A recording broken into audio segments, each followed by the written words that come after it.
yaitu Matius 7 ayat 28 sampai 29.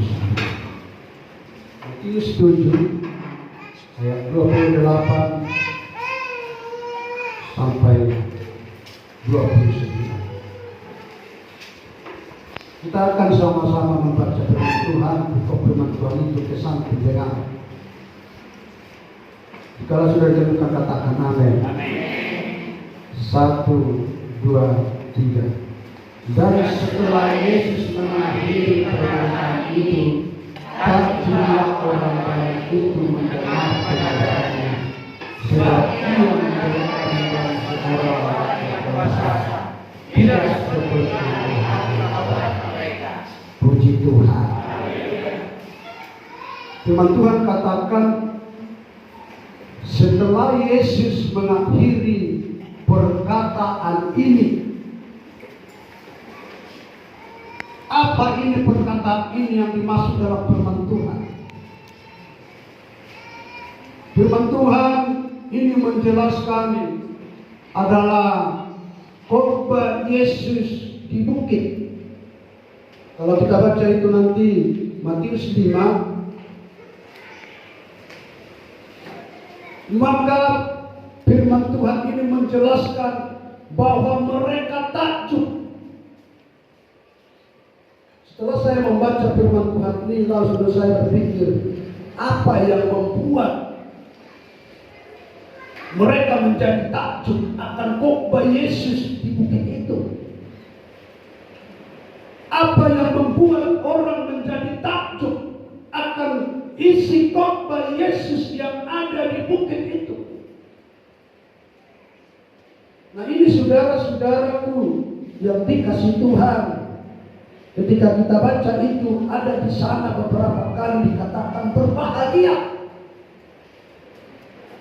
Saudara tahu, khotbah di bukit adalah 10 besar pidato dunia yang terkenal. Adalah khotbah di bukit. Maka ini saudaraku yang dikasih Tuhan, khotbah di bukit ini 10 besar pidato di dunia yang sangat terkenal. Dan ini ada dicatat.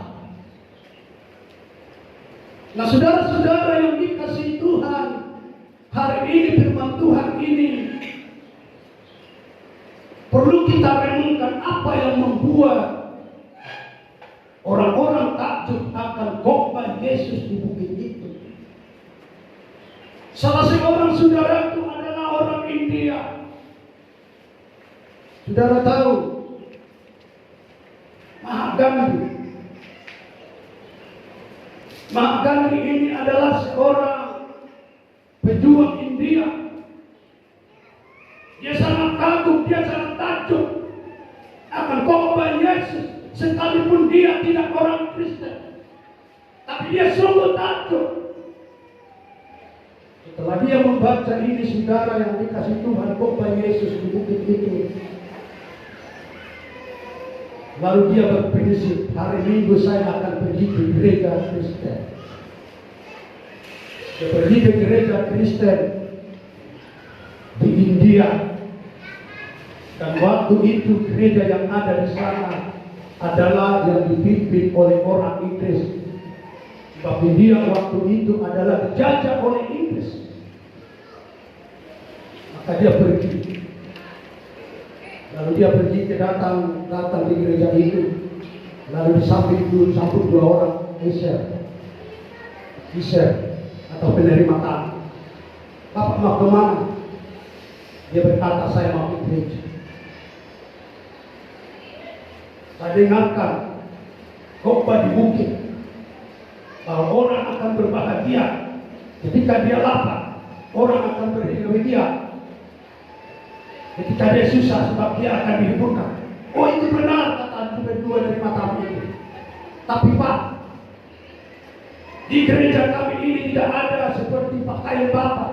Taulah India, waktu itu India pakai celana pendek, pakai dengan sandal jepit. Kalau Bapak mau masuk ke gereja ini, harus seperti saya. Sepatu necis, pakai jas, pakai dasi, itu baru masuk di sini. Lalu saudara-saudaraku yang dikasih Tuhan, saya mau masuk. Tapi saudaraku, Mahatma Gandhi ditolak untuk masuk ke gereja. Yang walaupun dia saudaraku sangat takut akan pengajaran Yesus, sangat kagum akan pengajaran Yesus, tapi dia ditolak saudara-saudaraku. Lalu penerima tamu berkata, kalau Bapak mau pergi ke gereja, pergilah ke gereja ujung sana, gereja India. Tapi apa kita lihat saudaraku, bahwa Mahatma Gandhi tidak pergi ke gereja ini. Dia pulang ke rumah. Lalu dia melanjutkan tulisannya. Tulisan-tulisannya itu ditulis dia, saudara-saudaraku, yang dikasih oleh Tuhan, yang judulnya adalah Mahatma Gandhi. Dan mungkin kalau saudara pergi ke toko buku Gramedia itu pasti akan ada itu tulisan Mahatma Gandhi, judulnya Mahatma Gandhi. Apa isinya saudara-saudaraku ketika dia ditolak? Dia pertama dikatakan, saya jatuh cinta sama Yesus, tetapi tidak suka sama pengikutnya. Itu yang pertama. Dan yang kedua, saudaraku, yang katakan dalam tulisannya, pengajarannya Yesus luar biasa, tapi prakteknya jelek. Saudara tahu jelek. Pengajaran Yesus itu luar biasa. Penerima tamu tadi tahu itu pengajaran Yesus itu luar biasa. Tapi ketika dia melihat bahwa akan di ini pakai celana pendek, pakai sandal, oh tidak boleh masuk. Di sini pakai yang necis. Pengajaran yang jelek. Nah, saudara-saudara yang dikasih Tuhan, ini ajaran Tuhan, ajaran Yesus yang dilihat, diinspirasi oleh Mahatma Gandhi, saudara-saudaraku. Dan yang ketiga dia katakan, kalau nanti saya masuk surga, saya akan cari kedua penerima. Kalau penerima tamu itu masuk, sebab dia jelek di dunia, macam mana mungkin masuk ke dalam surga? Tapi dia katakan, kalau nanti saya masuk surga, kamu dimakan, dia percaya dia akan nanti masuk surga. Dia akan cari itu katanya kedua penerima tamu. Nah, saudara-saudara yang dikasihi oleh Tuhan Yesus Kristus, sepanjang Gandhi berjuang melawan tentara Inggris, perjuangan Gandhi sangat terinspirasi sama khotbah di bukit itu. Apa di khotbah di bukit itu, saudara-saudaraku? Mari kita lihat sehingga dia terinspirasi, saudara-saudaraku. Kita baca dari mulai ayat 3. Saya akan baca ayat 3, nanti saudara ayat 4 dan seterusnya. Demikian dikatakan, berbahagialah orang yang miskin di hadapan Allah, karena mereka yang mempunyai kerajaan surga. Lanjut. Berbahagialah orang yang berduka cita, karena mereka akan dihibur. Berbahagialah orang yang lapar dan haus akan kebenaran, karena mereka akan dipuaskan. Berbahagialah orang yang murah hatinya, karena mereka akan beroleh kemuliaan. Berbahagialah orang yang suci hatinya, karena mereka akan melihat Allah. Berbahagialah orang yang membawa damai, karena mereka akan disebut anak-anak Allah. Berbahagialah orang yang dianiaya oleh sebab karya kebenaran, karena mereka lah yang mempunyai kerajaan surga. Berbahagialah kamu jika karena aku kamu celah dan dianiaya, dan padamu difitnahkan segala yang jahat. Bersukacita dan bergembiralah, karena upahmu besar di surga. Sebab demikian juga telah dianiaya nabi-nabi yang sebelum kamu. Puji Tuhan. Dari sinilah Mahatma Gandhi terinspirasi. Dia lihat ada kebahagiaan. Sekalipun dianiaya ada kebahagiaan. Sekalipun lapar ada yang diberikan untuk supaya tidak haus. Lalu Mahatma Gandhi, saudara-saudaraku yang dikasih Tuhan, menulis ini dan dibukukannya dalam satu buku dengan sampai 400 halaman. Kalau pula saudara suka, nanti saudara cari bagaimana Mahatma Gandhi, saudaraku, ketika dia ditolak masuk ke dalam rumah ibadah orang Inggris yang ada di India pada waktu itu, saudara-saudaraku yang dikasih Tuhan. Nah, saudara-saudara yang dikasih Tuhan, sepanjang Gandhi berjuang melawan tentara Inggris, perjuangan Gandhi sangat terinspirasi sama khotbah Yesus di bukit. Yang pertama-tama satu aksinya yang sangat luar biasa adalah silent movement. Diam. Kalau sekarang lain, ada orang menulis di Facebook, langsung banyak itu. Tapi makan di ini, saudaraku, aksi dia adalah silent movement. Hanya dia menulis. Dia tidak membalas apa yang dikatakan oleh Inggris itu, apa yang dilakukan Inggris itu. Sampai-sampai Mahatma Gandhi ini, sekalipun dia berjuang, dipanggil oleh Perdana Menteri yang namanya Nehru waktu itu, dan dipanggil ke kantornya dan berkata, kenapa kamu tidak membalas tentara Inggris? Tahu enggak berapa banyak rakyat kita yang gugur oleh karena tentara Inggris? Kok kamu tidak balas? Lalu apa jawaban Mahatma Gandhi, saudaraku? Perdana Menteri yang mulia, andai kata di dunia ini gigi dibalas dengan gigi, mata dibalas dengan mata, berapa banyak di dunia ini tidak punya gigi sampai tidak punya mata. Lalu saudara-saudaraku yang dikasih Tuhan, tapi sayang sampai Mahatma Gandhi meninggal dunia tidak menerima Yesus. Karena apa, saudaraku? Karena dia menolak konsep Yesus. Sekali dia pun terinspirasi, dia tidak menerima konsep Yesus ini. Maka dia, saudara-saudara yang dikasih Tuhan, sampai mati pun bahwa Mahatma Gandhi tidak menerima, tidak menjadi orang Kristen. Nah, saudara-saudara, ada banyak firman Tuhan mengajar kita. Tidak ada melihat muka, tidak ada melihat pakaian, tapi Tuhan kita itu ada melihat hati.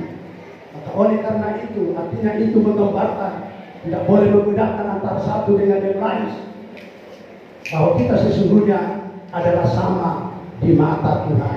Puji Tuhan, saudaraku yang dikasih Tuhan. Jadi apa yang membuat orang sangat takjub dengan khotbah Yesus ini? Apa yang paling istimewa sehingga orang takjub akan khotbah Yesus yang ada di bukit ini? Ini yang perlu mau kita cari, saudara-saudaraku yang dikasih Tuhan. Dan selalu saya perhatikan, kenapa ini orang menjadi takjub akan khotbah Yesus ini? Kenapa orang terinspirasi dari khotbah Yesus yang ada di bukit ini? Maka saya berpikir bahwa khotbah Yesus ini, saudaraku, adalah sebuah rongsen. Saudara tahu rongsen? Rongsen ini untuk mengetahui apa yang ada di dalam tubuh kita ini. Bahwa apa yang ada di dalam tubuh kita tidak dapat dilihat secara kasat mata, hanya dengan satu alat, yaitu rongsen. Jadi khotbah Yesus di bukit adalah sebuah rongsen untuk dapat melihat kehidupan rohani seseorang, kehidupan orang Kristen yang ada di dalam ini. Maka bukit ini, saudaraku, khotbah Yesus ini mau merongsen. Maka rongsen itu ketika dipakai, maka dia mengetahui ketika orang bernafas, maka ketika dirongsen dia tahu, oh, paru-parunya sudah ada bakteri-bakteri tuberkulosis di sebelah kiri. Maka mereka tahu, saudara yang dikasih. Dan oleh karena itu hari ini bahwa khotbah Yesus di bukit itu kita katakan adalah rongsen bagi orang Kristen. Puji Tuhan. Dia mau merongsen hati saudara, dia mau merongsen iman saudara, dia mau merongsen iman saya, hati saya yang paling dalam ini. Dan dia akan tahu, saudara-saudara yang dikasih Tuhan, Bapak Ibu Saudara yang dikasih Tuhan, bahwa khotbah di bukit ini adalah mengetahui keadaan, menyampaikan supaya kita mengetahui apa yang rusak di dalam hati kita ini, di dalam alam rohani kita ini. Disampaikan oleh Yesus lewat khotbah di bukit itu, saudara-saudara yang dikasihi. Maka waktu Hawa dan Adam, Tuhan tahu bagaimana kehidupan mereka. Waktu Lucifer berontak, Tuhan tahu. Tetapi kenapa Tuhan diam begitu saja? Waktu orang berdosa Tuhan tahu, waktu orang selingkuh Tuhan tahu. Tapi di gereja kita ini tidak ada selingkuh. Haleluya. Orang baik-baik semua berikut Tuhan. Dan itu yang diinginkan Tuhan. Tuhan tahu saudara-saudaraku. Tapi kenapa Tuhan ada biarkan itu saudara-saudara yang dikasihi oleh Tuhan? Oleh karena itu, Tuhan memberikan dua saudaraku. Yang pertama dia berikan perintah. Dan yang kedua Tuhan berikan itu kebebasan memilih.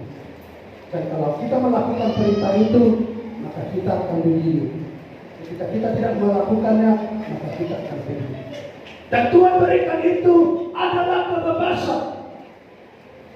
Maka Tuhan kita itu dikatakan lemah lembut, tidak ada paksaan. Kalau Tuhan memaksa, wah, pasti dilakukan, dipaksa. Tapi Tuhan kita itu tidak pernah memaksa. Diberikan kepada saudara adalah kebebasan, diberikan kepada saya kebebasan. Kalau Tuhan paksa harus pergi ke gereja hari Minggu, sangat-sangat tidak bisa saudara diterima orang. Tapi Tuhan berikan kebebasan. Penting kalau kamu terima ini, firman ini, ajaran ini, oh kamu nanti masuk surga. Digambarkan adalah doa. Ketika kamu tidak terima, oh kamu nanti akan masuk neraka dan digambarkan seperti kamu. Itu saja, simpel begitu baiknya Tuhan kita ini. Tidak banyak itu, tidak banyak itu, tidak banyak aturan, tidak ada hukum Taurat begitu banyak, sampai 300 dan lebih. Tapi aturan Tuhan itu tidak begitu ribet, saudara-saudara yang dikasih. Diberikan kebebasan memilih, maka Adam dan Hawa memilih masuk ke dalam dosa saudara-saudaraku. Oleh karena Tuhan berikan dia kebebasan. Bagi kita pun dia sama ini diberikan kebebasan dari saudara. Tapi saudara harus sadar, kita tahu ketika kita memilih yang salah, maka kita saudara-saudaraku akan melakukan atau masuk nanti ke dalam siksaan yang akan diberikan Bapak Ibu saudaraku yang dikasih Tuhan. Nah, Bapak Ibu saudara yang dikasih Tuhan,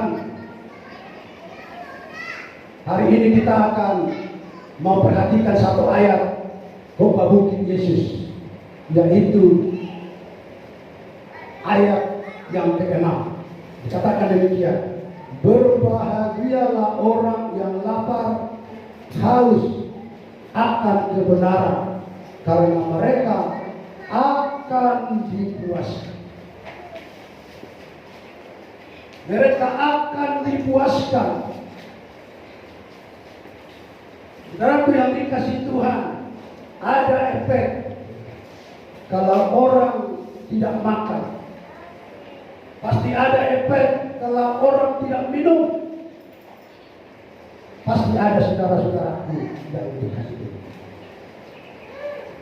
Pasti ada efeknya. Dan alam jasmani, alam rohani itu tidak jauh beda dia. Apa efek orang saudara-saudaraku kalau tidak makan, tidak minum? Apa kira-kira efeknya? Efeknya saudaraku, berat badannya akan turun. Jika seseorang tidak makan, tidak minum, maka efeknya badan-badannya akan turun. Dalam alam rohani pun tanpa disadari saudaraku bahwa kualitas hidup iman mulai turun. Jadi ketika kita tidak memberikan makan rohani kita ini, kualitas iman kita akan menurun. Karena rohani kita tidak dikasih makan. Tidak ada inovasi lagi. Tidak ada semangat berpikirnya. Dan lain. Jadi orang yang tidak makan dan minum itu, wah saudaraku yang dikasih Tuhan, berat badannya akan menurun. Satu hari tidak makan menurun, 2 hari tidak makan menurun, 3 hari tidak makan menurun. Begitu juga saudaraku, alam rohani kita ini, ketika tidak kita kasih makan, kita tidak kasih minum, maka kualitas rohani kita akan menurun hari demi hari. Saudara dan saya tidak sadar ketika kita tidak kasih makan. Maka untuk itulah saudaraku, saudara dan saya datang hari ini di dalam rumah Tuhan ini untuk mengisi alam rohani kita ini, supaya bagaimana saudaraku, supaya alam rohani kita itu tetap menerima nutrisi yang dari surga, yaitu firman Tuhan. Puji Tuhan. Kalau ayat yang lain berkata, ketika tidak makan minum dia akan kering, lalu kering dia akan jatuh, setelah jatuh lalu dikumpulkan, lalu dibakar. Saudara-saudara yang dikasih. Oleh karena itu saudara yang dikasih Tuhan, efek yang pertama, orang yang tidak makan dan tidak minum, berat badannya akan menurun. Dan yang kedua saudaraku, efeknya, orang yang tidak makan dan minum, badan mulai dingin. Badannya mulai dingin. Kalau tidak makan, kalau tidak minum, menggigil. Sekalipun dikasih selimut 3 lapis, dia akan menggigil. Semalam saya menggigil, tapi bukan karena dia makan, tapi karena saya kena hujan. Orang yang tidak makan itu akan dapat menggigil. Demikian juga orang yang tidak makan rohaninya, tidak dikasih makan rohaninya, akan menggigil. Kalau orang bilang itu impil, tahu impil apa itu impil? Mudah-mudahan pasti tahu itu. Hilang, dingin. Feelingnya hilang, tidak stabil. Ketika orang tidak makan rohani itu, tidak stabil, feelingnya hilang, dingin. Namanya dingin. Saudara yang dikasih Tuhan, ketika ada di Batam ini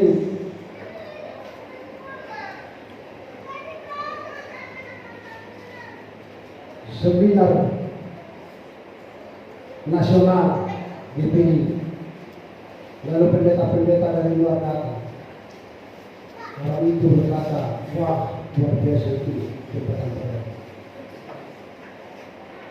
Kami sudah, lalu kami berkumpul di sana.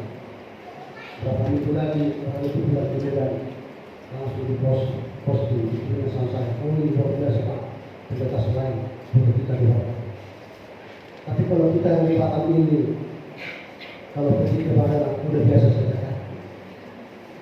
Orang ini sangat tajuk, luar biasa. Dan kalau kita sudah di kadang-kadang kita itu hilang, yaitu pilih kita untuk itu. Sekalipun kita lewat, oh udah biasa itu jabatan berada. Karena apa? Sudah biasa, sudah sering, sudah dingin. Namanya sudah dingin, saudara-saudara. Pertanyaannya saudara-saudaraku, masihkah ada rasa kagum kepada Tuhan Yesus? Haleluya. Apakah saudara dan saya sudah dingin? Gereja sedang dingin. Oh, sudah biasa mendengarkan firman itu, sudah biasa mendengarkan Yesus diberitakan. Ini yang menjadi pertanyaan bagi kita saudara-saudaraku yang dikasih Tuhan. Maka terus kita kasih makanan alam rohani kita saudara-saudaraku, supaya kita jangan hilang pilih saudara-saudaraku untuk kebesaran Tuhan, kemuliaan Tuhan, keagungan Tuhan, pertolongan Tuhan, penyertaan Tuhan bagi setiap hidup kita.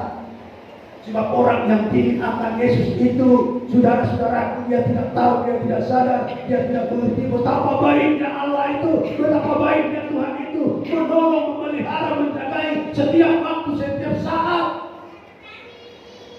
bahkan memberikan jalan-jalan keluar bagi hidupnya. Saudara-saudaraku yang dikasih Tuhan, maka saudara dan saya harus bangga memiliki Yesus seperti Tuhan kita yang telah berkorban bagi saudara dan bagi saya. Haleluya.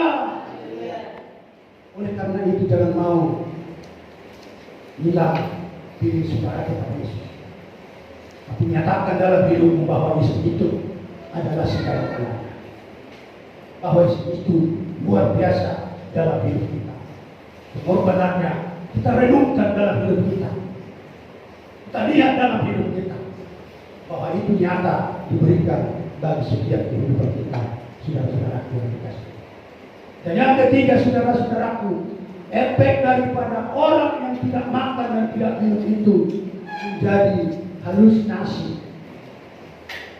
Saudara, halusinasi. Orang sering halusinasi ini ketika orang di Timur Tengah sana. Lalu ketika mereka berjalan di burung pasir itu, lalu mereka sering halusinasi. Oh, itu ada patah berkana. Patah berkana itu dari jauh kita lihat bagaikan bintik-bintik air, seperti air. Mereka berjalan terus sepanjang padang pasir itu. Mereka berjalan, mereka lihat halusinasi depan, wah air, tapi tidak ditemukan saudara-saudaraku. Itu mereka yang tidak makan, mulai berhalusinasi. Batu aja ditembak itu, oh ini kue bolu. Ya ambil, tak tahu batu, giginya, aduh giginya patah, maka gigi saya patah. Halusinasi mulai saudara-saudara. Begitu juga digambarkan orang yang tidak makan rohaninya mulai halusinasi. Semuanya tidak dapat membedakan saudara-saudaraku yang dikasih oleh Tuhan. Semua dilihatnya sama. Jadi saudara-saudara yang dikasih Tuhan, orang yang tidak makan itu mulai berhalusinasi. Demikian juga tidak makan rohani akan menjadi halusinasi. Tidak banyak orang Kristen berhalusinasi, artinya ada disorientasi. Sudah jelas-jelas uang ini untuk uang sekolah anak dikasihkan suaminya, tapi lantaran dia mendengarkan ada kawannya dan melihat kawannya memiliki handphone yang merek Apple atau merek yang lain, lalu dia pegang uang untuk anak sekolah, dia berhalusinasi, bayar sekolah atau beli handphone, bayar sekolah atau beli handphone. Sudah jelas-jelas diberikan suami untuk uang anak sekolah, berhalusinasi. Dia mau beli handphone yang mahal. Nah, saudara-saudara yang dikasih Tuhan, hari ini firman Tuhan ini mengajari saudara dan saya supaya kita mengisi rohani kita ini dengan makanan-makanan dari surga, supaya orang-orang Kristen tidak menjadi berhalusinasi, tapi sungguh-sungguh orang Kristen ini percaya dan percaya akan kebenaran firman Tuhan yang sudah ditaburkan bagi setiap kehidupan kita. Puji Tuhan.